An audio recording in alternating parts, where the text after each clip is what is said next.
Hey, yo, God, this is crazy.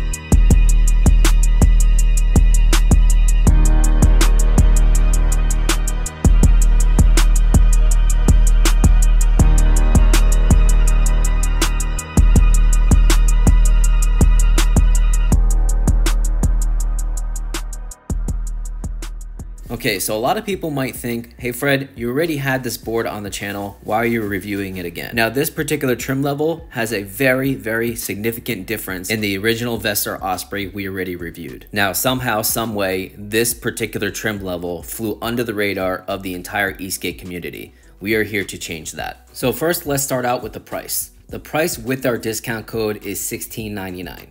Now, some people may think, hey, this is an average price for a forged carbon fiber 2-in-1 board. Now, normally I would agree with that, but with this particular trim level, this is a 13S AP 40 amp hour, almost 2000 watt hour battery. Now, correct me if I'm wrong here. I don't know any other boards that have an AP setup, almost 2000 watt hours, under $2,000. Especially with a 2-in-1 capability. A 2-in-1 board with a significant battery size that is not large, chunky like a LaCroix or Cali is an absolute must-have for an e-skate enthusiast in my book. Now, in order to get range like this, you have to significantly increase your budget. Now, let's look at some pricing for some boards with similar battery capacity. Look at the Hoyt Tabor. The 12S AP version is above $3,000. Now, I don't want to get into it too much, but the Hoyt Tabor is a complete waste of money. The board sits incredibly low, which I normally don't have a problem with, but the problem is that enclosure is just so thick and chunky, along with the tiny 5-inch tires, and you combine that with an incredibly small wheelbase, it makes an extremely abnormal feeling underneath your feet. And you're talking to the one guy that likes small boards and small wheels. It also came out of the box with the tail end of the deck already cracked. I also did a full range test on this board 3 times because its auto belt tensioner system would constantly tighten up the belts, thus ruining the range. I only got 34 miles of range with this 12S AP Hoyt Tabor. The bash guard would constantly come loose, and if you dare even put street wheels on here, even the huge 110mm wheels, it would sit incredibly low. Even when I had to try to adjust and fix its auto belt tensioner system, it didn't even come with the proper tools out of the box. If you ask any paying customer that owns a Hoyt Tabor, they will concur with these auto belt tensioner system problem. Next up is the sister company, the Metro Board Pathfinder. 12S AP, same battery setup, over $3,000 with the same battery configuration as the Hoyt Tabor, and I actually have a friend that owns this that's only getting 34 miles of range as well. Next up is the Cali NYC XL40, which I've actually owned this personally myself. Not even 1500 watt hours, only 43 miles of range, and $3,500. Then there's the LaCroix Nazar, not even 1100 watt hours, and the price above $3,000. So the main question is, how much range should I actually get on this VESTAR Osprey 13S AP setup? I'm a 160 pound rider and the temperature was 90 degrees Fahrenheit. I got a total of 67.2 miles of range with the 7-inch pneumatic tires. Now, all that talk about the big, heavy, chunky, expensive high-end boards that went out of business, let's talk about clearance. As you can see, like a traditional 2-in-1 board, it has plenty of clearance to ride off the curbs. Having a board to ride off curbs is actually pretty important to me because I like to have that fun factor like I'm actually riding an electric longboard and not some over-engineered, overpriced, giant clunky machine underneath my feet. Now let's talk about the deck. The deck is forged carbon fiber, it's 39.3 inches in length and about 10.2 inches in width. The max load is 265 pounds and the board's total weight is 37 pounds. Now some people may say, hey Fred, what about the M-Board Endurance? That's a great board, but unfortunately it was completely flat. I need concave. I 100% can't have a flat deck while I'm carving, cruising, and trying to ride aggressively when I'm having fun out there. Now, what's also cool about the deck, it has built-in lights. Just like the first VESTAR video, it has the same light setup. Now, I don't think you control all the lighting patterns that illuminate, but I still think it looks really cool when you're riding at night. It's always a good safety feature as well. Now let's talk about the ESC. This is VESTAR's custom FOC Lingy ESC. Now, it's not smoother than Hobbywing, it's certainly not smoother than Evolve's, but it's definitely smoother than what Lingy used to be. Do I think it can use a little bit improvements? Sure, but it's not really much to worry about. The ESC has the auto kickstart as well, so hold down the power button and kick push the board, and the board will automatically turn on. The remote is their own ergonomic design, which I actually really like. It reminds me of a pistol gun clip. The data screen has everything you need: the speed modes, reverse, cruise control, your brake settings, and of course a battery meter for the remote and the board. And I also really like the case that it comes with. Now let's talk about the trucks. The trucks are traditional Kingpin, CNC, and cast components that are 12 inches wide. Now this is another part where I think that VESTAR can make a little bit improvements. These traditional Kingpin trucks aren't the best. They're certainly not the worst, but they're not the best. Now, this is the type of pivoting behavior it has out of the box. So this is the stock bushing setup. I don't particularly like too much pivoting like that, and these trucks right here are not loose. So in order to get rid of this kind of jiggly wiggly kind of vibe, you would certainly have to tighten the trucks down and or get harder bushings. They also have a much broader dead spot feel than any other traditional Kingpin truck I've ever ridden. Meaning, unlike double Kingpin, when you do heel toe leaning, you keep on pivoting and turning to the left or to the right. With traditional Kingpin, it just kind of stops. With the stock setup for this board, I feel like there's too much pivoting if the trucks aren't tight enough. And then if you tighten them down too much, it takes away too much of the turning radius. So after much trial and error, I decided to use Riptide's green 90A all around and keep both trucks somewhat tight. This enables the bushings to work with your actual foot movements while carving and turning, and yet keep the truck tightened down to effectively removing that wiggling feeling and also removing this silly little ring that's in between the bushing, which I think helps create that dead spot. Now, if you don't trust my riding input, listen to Riptide. Your trucks may or may not come with one of these little spacers. We find that that deadens the feel, so we don't put them back in. You can just keep it if you're interested in keeping it. So now I have that good medium of carve, turning radius, and stability. It's still not the best, but it's definitely a lot better than before. I also like their top base plates, has a nice final touch to it, and in the rear base plate, it also has the power input to charge your board. I actually like this. I hate it when other boards have hidden charging ports that are super hard to access. With this, it's very easy and convenient to charge your board and to turn it off.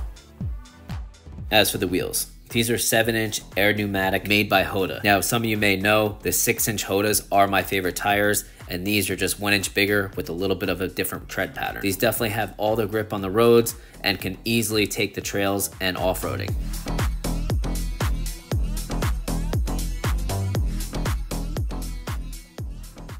As for the motors, these are dual 3500 watts 6374 belt drive motors. I also like how it comes with a free bash guard that actually protects the motors. The bash guard is also a tail light / brake light as well.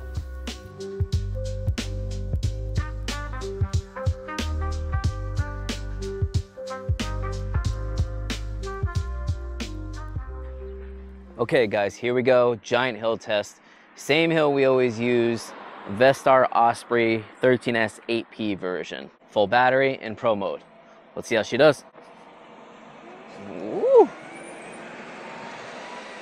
Full throttle, baby.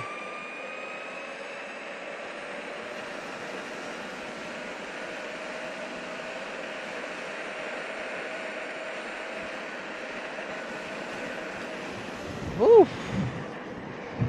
Damn, that was nice. Completely ripped it up that hill. 29.1 miles per hour up the giant hill. I believe this is 60T with 7-inch. So in case you're wondering, I think. Good job, VESTAR. Okay guys, here we go. Top speed test on the VESTAR Osprey 13S AP version. Pro mode, pretty much full battery. Hopefully I don't kill myself. Let's do it.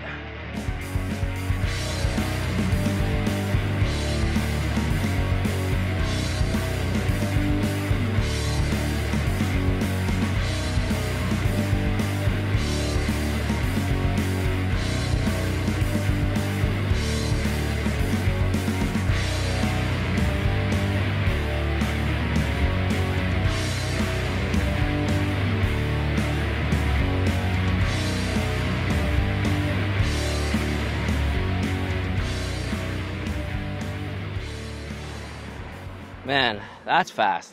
I don't know what it is, man. That just feels super, super fast. Even though I know I'm not going over 40 miles per hour, I don't know, man. It's just, this thing has a lot of mid-range power, which I'm gonna do in a second. Yeah, 34.4 miles per hour. And again, I let off a few times. I can almost guarantee you this thing will do 35 to 37 miles per hour. Okay, guys, acceleration test from a dead stop, 60T 7-inch. 1, 2, 3, go. Nice. Now, it's definitely not the most powerful off the line out of all the boards I've ever tested, but it's definitely not the slowest. For its price point, I would give it about a 7 for the acceleration. Okay, now we're gonna do a mid-range power test. My favorite, and I think this is where the board performs the best in mid-range power. By the way, I'm starting to see other channels doing mid-range power tests. I'm happy they're doing it. I'm gonna get to 25 miles per hour and then full throttle it. And I think you'll be able to see it on camera. Okay, 24 miles per hour. 1, 2, 3, yank the throttle. Oof, so much more to go. It keeps going. Holy, yeah, this board is super impressive when you're above 20 miles per hour and you yank the throttle. Very impressive. Okay, let's do a brake test at 15 miles per hour. I'm in brake mode pro, which there are 4 adjustments for brakes. So you could adjust the braking level to your particular riding style. Okay, I'm gonna get 15 miles per hour. 1, 2, 3, brake. Oh, nice. I'm gonna do that again. That was really, really good. Especially for Lingy, I'm pleasantly surprised. All right, brake test at 15 miles per hour.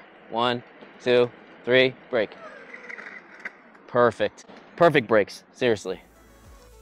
Now, a few things worth mentioning. The packaging when unboxing this board is very, very good. Lots of padding so the board doesn't move around during transit. Very neatly put together. Now, the best part about unboxing this board was the actual accessory case. Not only was the accessory case well packaged, but the case itself is really nice. Besides Evolve, I don't know any other company that's supplying a case like this with all your accessories. Now, inside this very well put together accessory case, you have the wheel pulleys for the street wheels, you have your remote, the case for the remote, extra street belts, extra AT belts, your T-tool, your owner's manual, and your 5-amp charger. With this remote case, you can also carry small stuff like small baggies, little remote chargers, and some extra screws and bolts. Now, this charger takes 8 hours to charge this board from empty to full. However, how often are you going to ride this board more than 60 miles without stopping? So even if you do stop to top off, you don't need much. Now, some AT setups, I've seen the pulleys bolted into the actual back of the hub. This one is actually glued in. I don't think this is a good idea for several reasons. I think after a little while,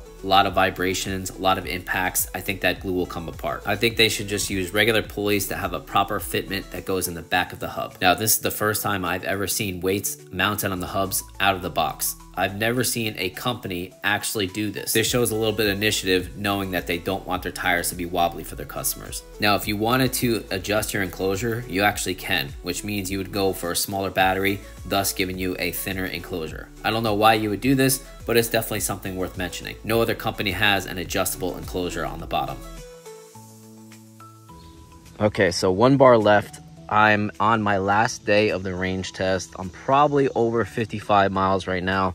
Point is, 1 bar left. I've had 1 bar left for quite a while now. Pro mode, just to show you that the LG cells are still pretty damn good. All right, 1, 2, 3, go. Nice. Still good. Is the takeoff the same thing as when it has a full battery? Of course not, but the lag isn't crazy. This still has more power than pretty much any other board that's under $1,000 with 1 bar left. So when people talk about cheaper cells, LG cells I think are maybe one of those cheaper kind of cells, but at the end of the day, if it's getting you good performance and good range, I don't see the difference. Final thoughts. Now, the only cells that I've ever ridden in a board that absolutely were terrible were the Panasonic cells and the Evan Carbon GTS. That board had an insane amount of battery sag, even at 50 to 60%. My Hoyt Tabor made by Duck Batteries, which was Molicell's P42A, only did 34 miles of range. Same thing with my buddy's Metroboard Pathfinder. Now, I also had the LaCroix Barrel, which is Molicell P42A cells, and that had terrible battery sag under 20%. But in the past, with the Hadian first batch, when it first came out, they were utilizing Lishan cells, which is known to be a cheap cell brand, and that performed extremely well and had little to no battery sag. Same thing for my old Evolve GTR, same thing for my Vareal RS, and a few other boards that aren't utilizing the top brand cells that look good on paper. Point is, there's more to the recipe than just the one ingredient of the actual cells. The point is, you can spend so much money on a boutique brand and not be happy with the actual results. If the results suck, what's the difference? The specs don't mean anything if the results are actually bad. With this board, you got plenty of range, you got lots of power, you got 2-in-1 capabilities, you got good concave, you got cool lights, you got a bash guard, you got traditional Kingpin trucks that give you carve and stability, and all for under $1,700 when using our discount code. Also, we are still doing a giveaway at the end of the month, so make sure you comment below to enter. Thanks for watching, guys.